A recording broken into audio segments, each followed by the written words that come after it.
my baby, my Valentine, yeah. Boy, now you done making my temperature rise. If you leave me, I go die, I swear. You are like the oxygen Hi guys, my name is Noni Madikela. Welcome to the Noni M podcast. So today I want us to talk about the bomb that Mnisi was always referring to.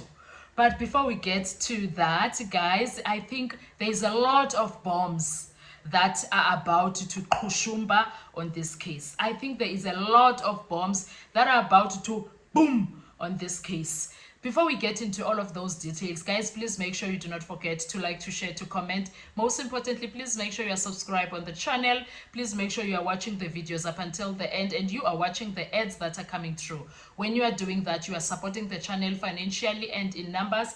I can never thank you enough. I am on 10K before my birthday and it happened on the 30th. Was it the 30th? No, the 29th of November, and I was on 10K. Thank you so much, guys. Let's continue. Can I get 11K next week Friday? Possible? Is that possible? Please, can I get 11K as so believe? Now, let's talk about Mnisi. Guy, first of all, I know it's a normal day, but I need to pass by this one.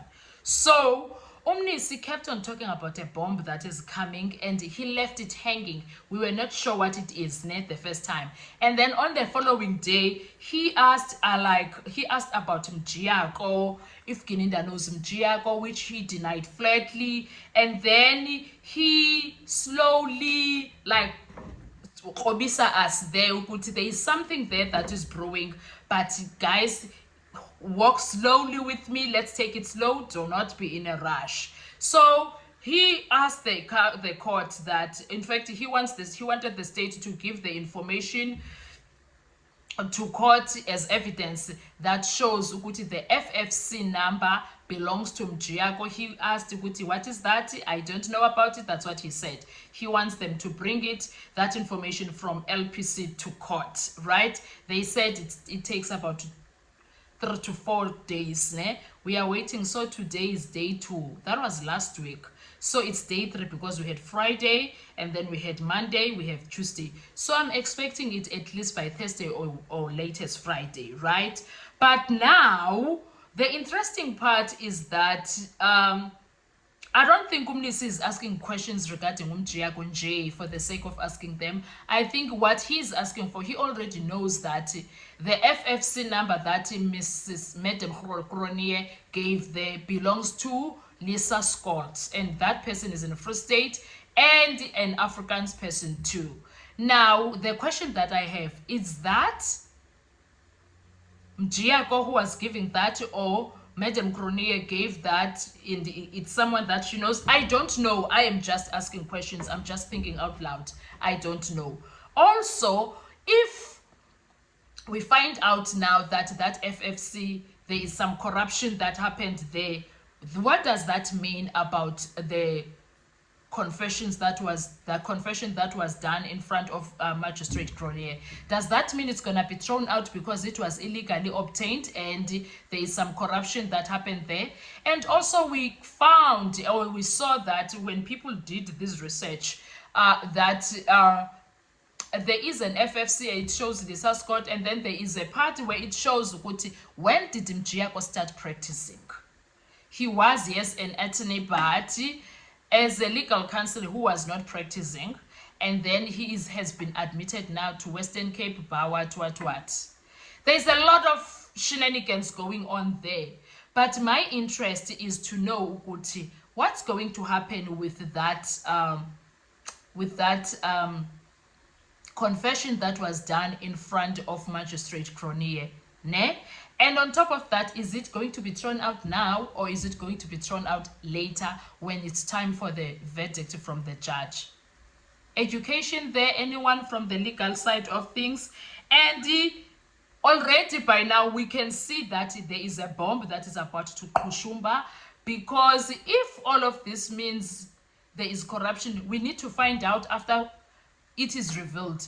If there is corruption that happened and Mjiyako comes here, we need to know exactly who conducted Mjiyako, because we will know for a fact that it was never Ndanzi. We know it for a fact with Vele, but we will know sure now, like it will be on record, that Ntanzi never contacted no Mjiyako. We need to know who brought Mjiyako here to begin with, and why was he brought here in the midst of it all. We need to know all of those details. And Gininda saying that he doesn't know Mjiyako. Gininda saying that he doesn't know Mjiyako. I still wish the defense can find out things that will make him swallow those words. Nonetheless, so today we were dealing with Unxumalo. Didn't Gininda, the judge, even me, got surprised when Unxumalo started with accused number 2? Like, guys, the strategy is strategical. I don't want to lie. I'm enjoying it. I'm happy for it. And hey guys, because now the explosion that is about to happen is very big. The explosion that is about to happen, it's very big, Sana. Because tell me why Unxumalo naye starts there by accused. There is something there called accused number 2, guys, in that confession. Because it's accused number 2 who put everybody into this. Gininda says that he heard about 3, 4, and 5 from accused number 2's confession. And then when we are left with the accused number 2's confession, only if this one of Mjiyako goes out, we are left with... In fact, let me do another video when it comes to that. But what I'm trying to say, there is a lot of explosion that is about to happen, and it's not nice for the Tim state. The state's case is no longer, it has been taking, but right now it's no longer taking. It's not there. It's dead. Like literally, it's dead. Dead at deadest. If you ask me. There's no case there. Absolutely none. I don't know, guys. I honestly don't know. What are your thoughts when it comes to that? Because I think there is a big explosion that is about to happen here. When it comes to this Mjiyako matter, and Dumnisi, when he was pausing his cross-examination, he returned to that and said, I still want those details. There is an explosion awaiting to happen there. There is a gas explosion that is about to happen there. And that gas explosion is about to go down very bad for the people that were busy cooking this case. Anyway, I don't know how long we are going to wait, but I'm hopeful. I'm faithful that the Lord is going to see this through. What are your thoughts when it comes to that Mjiyako explosion?